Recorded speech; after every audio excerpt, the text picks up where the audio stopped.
Game Points here on TSN 690. We're talking with Dave Simon of ringsidereport.net, talking some MMA, a big card yesterday on Fuel TV. But Dave, I also wanted to ask you about something we were talking about off air. And of course, the UFC has their own reality show. It's called The Ultimate Fighter. It's gone on for a long time. They use some of the big names to be the coaches or the captains of the team, if you will. It's maybe lost a little bit of luster because it's on a regular basis, and it's not a network kind of show. It's a cable show. But that said, it's still an intriguing show, and I've seen bits and pieces of it here or there over the years. And I was asking you off air, what is the protocol in terms of narrowing it down to be a contestant on The Ultimate Fighter? How do they choose it? Are they fighting to get on the show? And the other question I had was, what's the sort of tabulation, if you will, of the success of these guys translating over to actual UFC fights?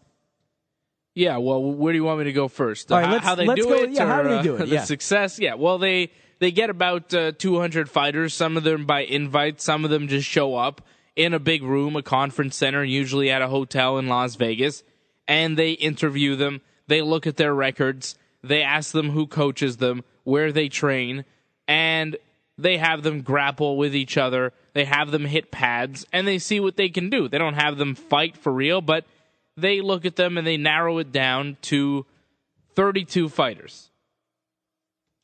Of that 32, they have them fight on the first episode of the season. The winners of those fights, 2 5-minute round exhibition bouts, the winners of those fights move on to the Ultimate Fighter House. So from about 200, you narrow it down to 32 that you want to have fight, 32 that you think have a shot, and of those 32, they fight. So you have 16 remaining. They go into the house, and they get split into 2 teams of 8. And then they progress, and then you have one winner at the end. It's a tournament format, and right now you have 170-pounders on the Ultimate Fighter Season 16 going on right now. Roy Nelson and Shane Carwin, 2 heavyweights, coaching their 2 teams of welterweights on the current season. What does the winner get? An actual contract, and the others don't? I mean, yeah, they get a 6-figure deal with the UFC. That's what they're fighting for. And, they get to fight in the UFC, and they get to be called Ultimate Fighter. And usually, if you're the Ultimate Fighter, you're going to stick around in the UFC for a while. Very few guys that have won that whole thing, the Ultimate Fighter, are no longer fighting in the UFC. No matter how badly they may do in the Ultimate Fighting Championship, it seems like those guys get more of an opportunity if they have won the season, because they focus all that time on you. They spend all the time and the TV time on you and money, so they're going to protect their investment, and they're going to keep you around in the UFC, and hopefully you can do well. And some of the winners in the past have done very well. Look at a guy like Ryan Bader. He's done pretty well for himself. He's got some big wins. He hasn't been able to make it to the top of the division, but he's been able to make it pretty close. Forrest Griffin, when the Ultimate Fighter Season 1, he's been the UFC light heavyweight champion. Rashad Evans, when the Ultimate Fighter Season 2 at heavyweight, he has since dropped to light heavyweight and also become the UFC light heavyweight champion.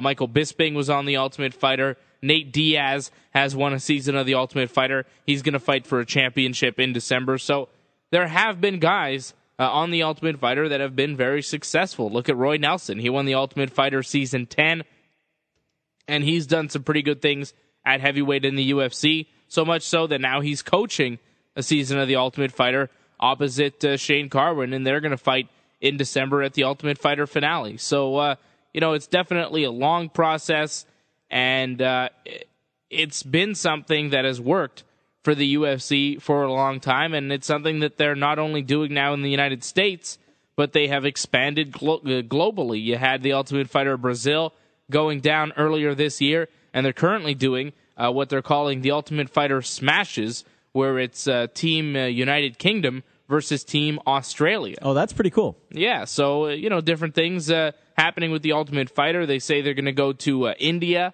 in 2013 to do the Ultimate Fighter, and actually I had Tom Wright on my show a couple weeks ago, and he said that they're looking at doing something probably in the second half of 2013 in Canada, Ultimate Fighter Canada, which I think would be very, very cool.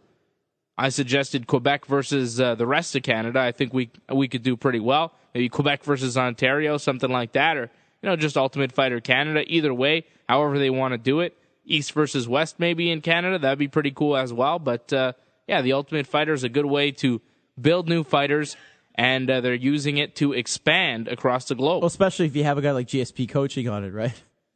Yeah, GSP, he has coached before. He coached opposite Josh Koscheck. You might remember they had that whole feud. That's right. Which led into their fight in December 2010 at the Bell Center. So, when GSP coaches, definitely raises the profile. And if he were to coach again for the Ultimate Fighter Canada, it would raise the profile again. But you have enough fighters in Canada that are successful in the UFC. You could really have any number of Canadian guys coaching those seasons.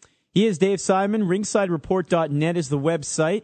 Twitter.com/Dave Simon MMA. And, of course, you can hear the show Wednesdays and Fridays, 11 p.m. right here on TSN 690. Thanks a lot, Dave. Thank you.